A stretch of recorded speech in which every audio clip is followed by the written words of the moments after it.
Hello, friends. Welcome to Teed Up Grand Strand, a production of WingDing Media, presented by the Myrtle Beach Golf Trail and Thoroughbred Shop House. I have got the whiz kid from WingDing on the show, Alex Wober. Alex, I've asked you 5 times what your title is because I don't call you that. I just know you by the whiz kid because you're always putting all this creativity out there. You're doing all these posts for the shows. Can you tell him it's digital media manager? There you go. He is the whiz kid. And I'm telling you, a lot of the posts that you see about the show on Twitter and Instagram, Alex has been all of that. So I asked Alex if he would just jump on the show for a few minutes because I want to share a little secret with you. Can I share the secret with him? Well, let's hear it. Well, last Friday, had some friends over at the Studio B where we have a golf simulator. I said, Alex, do me a favor. Can you just hit one before you leave so I can tell my friends I hit that 300-yard drive? Well, guess what? He did it. I posted it as fake news, and all my friends understood it wasn't me. I sucked. But, Alex, I want to talk to you about, number one, it's great to have you in the studio, part of WingDing. When I do these shows, you're such amazing. You do amazing work, and you really take care of all of our visitors and all of our guests on the show. But how did you get into this business, digital assets and stuff?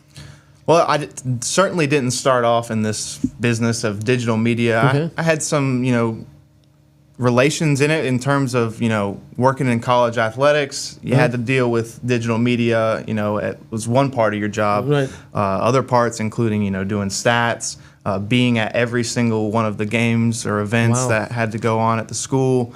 But digital media was a big part of that job, making sure that the social media pages were running for, Francis Marion University and Gardner-Webb University, which is where I came from. Right. So that's sort of where my background is in digital media. That's where I learned how to do, graphic design, audio, video. And then I went to school at Appalachian State where I studied broadcasting and journalism and digital media. So he's an expert. I'm not going to say it, but you know me. I go out there, do my thing, but he's the expert. He makes it happen. He does it professionally, and you've been great. And you understand golf. So for me, being in the golf industry and our sponsors, Myrtle Beach Golf Trail, you do so much for them too. With marketing their brand, marketing their products.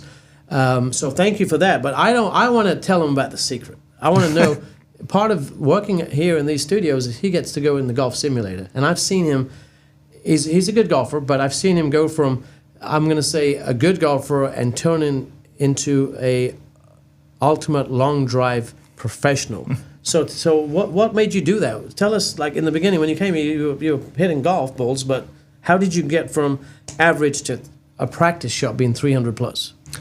Well, AJ, when I first started working here, I didn't really know golf that well. Okay. I had just started playing golf a couple of years before coming here, probably 2 or 3 years before I started. Wow.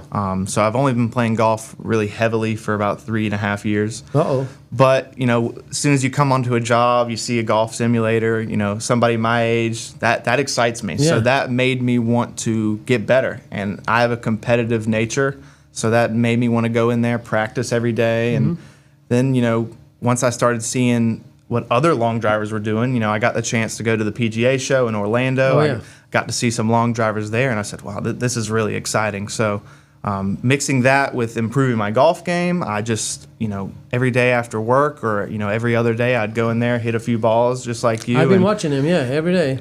I'm doing it now, but he's been doing it for 6 or 7 months, like boom, boom, boom. Exactly. So that's the key. Hit balls, hit balls, hit balls. Of course, and then also, competing in some of the events that have been happening in Ultimate Long Drive. I'll be working the events when I go to them, but I also get the urge to play, and sometimes I'll sign up for a division. So, and then, of course, Jeff Gilder, he's been great, giving me tips on what to do. Other long drivers in the sport as well have been so supportive of helping me and getting me involved in the sport, so I love it. And there's also a MAC program that someone like me that doesn't have a lot of swing speed, you can teach, or Jeff can teach us the MAC program. Can you tell us about that a little bit? Yeah, the Mach speed training, I mean, he really just gets you right with your mechanics. That's really what he works on with a lot of things that you didn't think you needed to know going in there, right?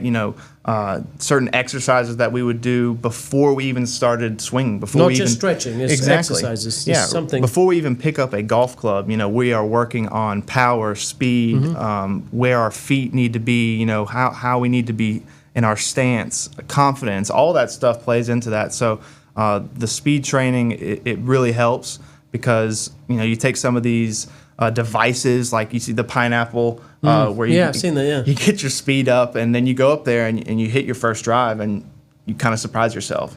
Well, I'm going to be doing that soon. The pineapple. I forgot about that one. I know you've got the long sticks, and then you've got one where there's a chain and there's a ball, and you got to whack it, like not whack it, swing it like real quickly, and that helps you when you actually hit it. Mm-hmm. Because when you first hit a ball there, what was your average drive? You don't have to tell your secrets to all the other competitors out there. I mean, I think at first my furthest ball was probably 250. Wow, that was what I was doing. I'd be happy with that. They weren't going straight, but that's what our max distance was. I think, you know, hitting them in the grid was probably around the 230 to 220 range. So I knew I needed to improve a little bit. So you said grid. Can you tell our viewers, because I want you guys to know that this is something you could do. Any age, they got different levels of age and brackets, you call it, right? All divisions. Sorts of divisions, yeah. All divisions. So, and what is it, like you have to hit between? That's called the grid. Right, How yeah. wide is it? You know, a lot of people that I know and friends with, they're like, you know, you just go up there, you just swing a golf club hard. You just hit your driver, you swing fast, and it'll work. It's not that easy because of this grid, like we just talked about. It's wacky. It can be anywhere from 35 to 50-yard distance. Right. So you have to get it within that space, and if it doesn't, it's an out-of-bounds ball. It doesn't count towards your set. So it is very challenging to keep it in bounds. Well, we were talking earlier on one of the shows about people, you know, getting in the game. They go into golf simulators, playing Top Golf, all them places, and then they're finding that maybe golf is a great way to do it. This is another way to get into golf. If you don't have a lot of time, you know, ultimate long drive, amateur long drive, that's the event you need to get into. How do they do that? Well, they can go to ultimatelongdrive.com. Everything is there, all information. You can check out league standings, world rankings, the upcoming schedule, the North American Tour, which is a big part of Ultimate Long Drive, where they go across the country. Right. And then you can go to the membership tab. You fill out all the information there. You click in a local league that may be near you, and you can start swinging with us today. Thank you, Alex. I think I need to do that too. Thank you. Guys, until we tee it up again, happy golfing.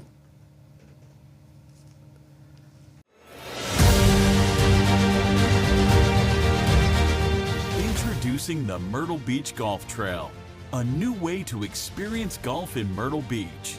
With over 20 courses to choose from, there's a perfect golf vacation waiting for you.